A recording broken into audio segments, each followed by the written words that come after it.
Hey everyone! Before we begin, I want to give a shout out to the Spirit Science forums. The forums now have over 3,000 individuals who are consciously participating in the discussions about the universe. If you want to ask questions, share information and videos, and meet your spirit family, the Spirit Science forums are a great place to start. Everyone is very caring and loving, nobody is left out, and it's a beautiful place to just hang out. And now, without further ado, let's talk about 2012.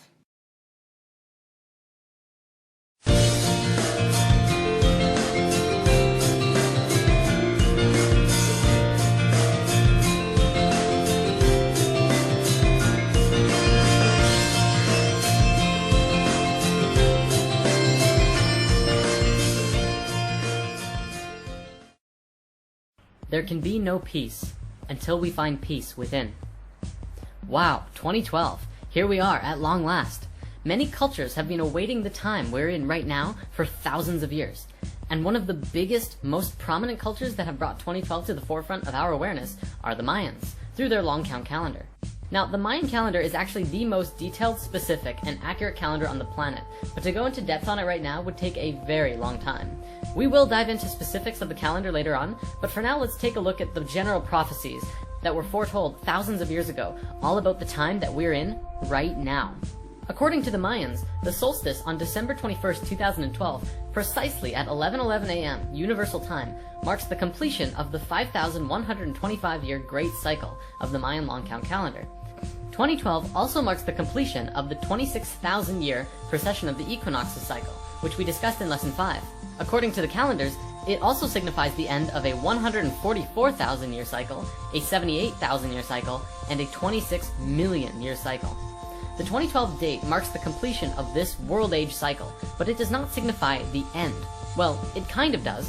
It's the end of what we know, and into a transition of something new. It is a transitional state, but it definitely does not mean this.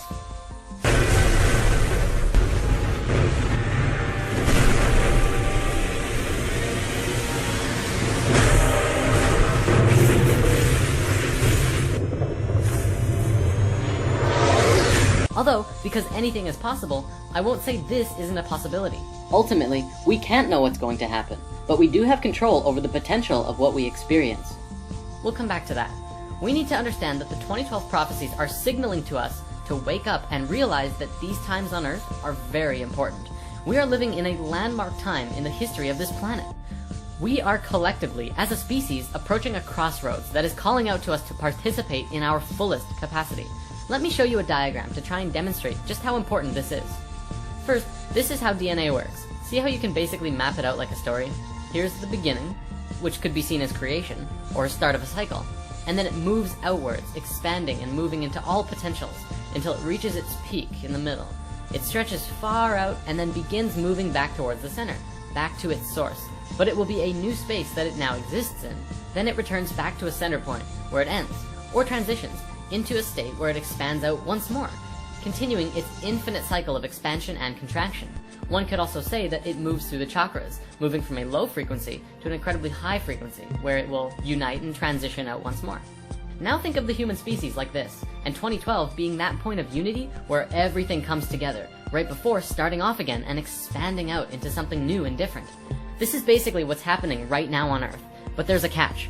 We have absolutely no idea how we're going to expand out, because there are so many potentials with what's happening on the planet right now. Let's go over a few of the basic ones. The first potential is that we all wake up and raise the vibrations of the entire species to a level of love, cooperation, and peace among all human beings. If this happens and 2012 comes to a close, then we may experience what many religions, prophecies, and ancient civilizations described as ascension. Everything is frequency, and supposedly the planet and everyone on it could experience a dimensional shift, where we move into a higher frequency where even more is possible than on this dimensional plane.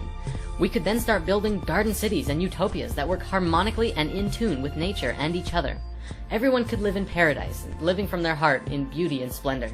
Although it may take a while to get there, by making the appropriate changes right now and setting those intentions, it becomes possible to create those realities sooner than later. A second potential could involve less of us waking up, and much of the world becoming even more intense than the book 1984. Now, there's already way too many beings of light all around the world who are now awake and moving forward on the path of healing themselves and the world around them. And if you're watching this, odds are you are too. So it's silly to think that the Earth could end up like Mars from self-destruction. Though we must be aware that there is still a control system in place, and we have to work with these frequencies in order to heal the planet. I don't think we have anything to worry about though. Perhaps a third potential involves a combination of both. Maybe the beings who raise their own vibrations will move on to the next level of life, and begin working with the frequencies of the planet from a higher spectrum. Maybe then the beings who stick around on the lower frequencies end up slowly working together through the darkness and eventually raise up as well. Or even do something completely different, like merge their consciousness into technology like the Borg.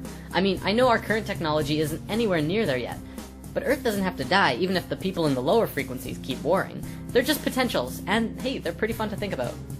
On the topic of pole shift and ascension and all that, that's another thing I want to say, that although many religions and cultures speak about this, including the Christian Bible, this is still something of an unknown. A dimensional shift would be absolutely amazing, but we do not have to change dimensions to change the world. We won't know it until it happens, if it happens. But if it does, it would be good to be prepared, right? We'll come back to this in a bit. Now, regardless of all of the potentials we can come up with, let's bring it back to this diagram.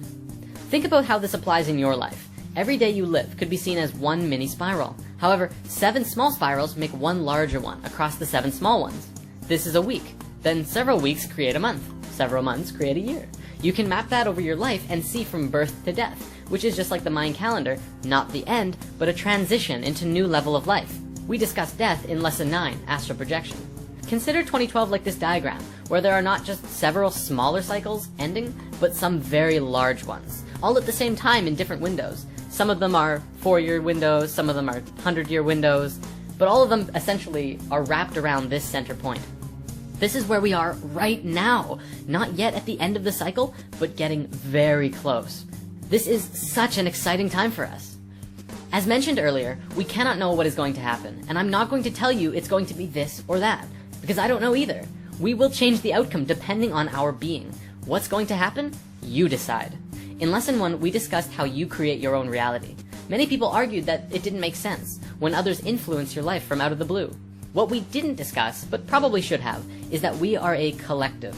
We are one species. You create your own reality, but we are all co-creating our realities together on a much broader scale. Think of an ant colony. Each individual ant decides where they want to go, what food they want to collect, and how they want to do it. But collectively, they are all working together to gather food for everyone, and do what is necessary for the group, whether it be digging tunnels or gathering leaves. Humans are like that, except our mentality of do what's best for everyone is replaced with get enough money to survive, don't worry about the starving people on the street, help giant entities known as businesses take more money from the people, and don't question what's going on. We're doing it to ourselves, and we're doing it together. Together is the key word here. Together we can break through barriers. Together we can absolutely change the world, but we can only do it together, not individually. Individually, we can change our own individual world, which is where we need to start. When we learn that we can all get along with each other, regardless of race or belief or level of consciousness, we learn that absolutely anything is truly possible. But it has to start here, in your heart. In the episode Power of the Heart, we discussed how the heart's electromagnetic field has the capacity to not just affect your body, but those all around you. This means that if you raise the frequency of your heart and your being, you will essentially emanate love and high vibrations all around you wherever you go. You will be way more powerful than a crystal. Now, let's look over everything we discussed today and try and wrap it all up. Just how exactly does all of this fit into one coherent puzzle? This year is probably the most important year in human history since the fall of Atlantis. This is the year when everything comes smashing together and we see what we've created for ourselves. This giant web of a society that just doesn't work and only serves to put more people into poverty and chaos. What are we going to do about it, and how are we going to get there? Where do we want to go? I guess the biggest question is, how does one prepare? The answer lies within. If we are able to look within our hearts and find that love for everyone and everything, including ourselves, this transitional window that the Mayans predicted thousands of years ago will go by so smoothly. Through mass numbers of individuals doing just this, everyone will begin to treat each other better and begin working harmonically through a new state of understanding that we are all one being. Mother Earth is like an organism, just as we are, and we can all work together in harmony to create a beautiful utopia where we all live together in peace and harmony and abundance. This is the nature of the shift we are going through and experiencing today, and although we may be a long way away before living in a planet-wide utopia of peace, love, and abundance, today we are laying the foundations and groundwork for this new system. And as we discussed before, the foundation has to first begin within ourselves, wherein after we will translate that into everyday lives and manifest it into the physical reality we live in. Yes, there will still be war, and there still will be chaos. I'm not saying that will just disappear instantly, but we have to be able to move through that with the state of love and peace within our own hearts and bringing that to everyone around us. No matter what happens on this planet, no matter how good or bad things may seem, stay in your heart. Keep filling yourself up with love, even if there is none all around you. It is so important that we keep ourselves tuned to a high frequency. It will make all the difference. Control your emotions, live in the moment, and don't forget to have fun. There's a lot more we can go into, and we do look forward to breaking into more discussion on the forums, where there is a Shift of Ages discussion thread as well. Also, in Lesson 15, we talked about the heart and breath work. Well, I want to give a shout out to our friend Guru Yotam, who has provided a beautiful video teaching all about breath. Go and check it out and send him some love. If you like the video, he may just make some more. Namaste, everyone. You are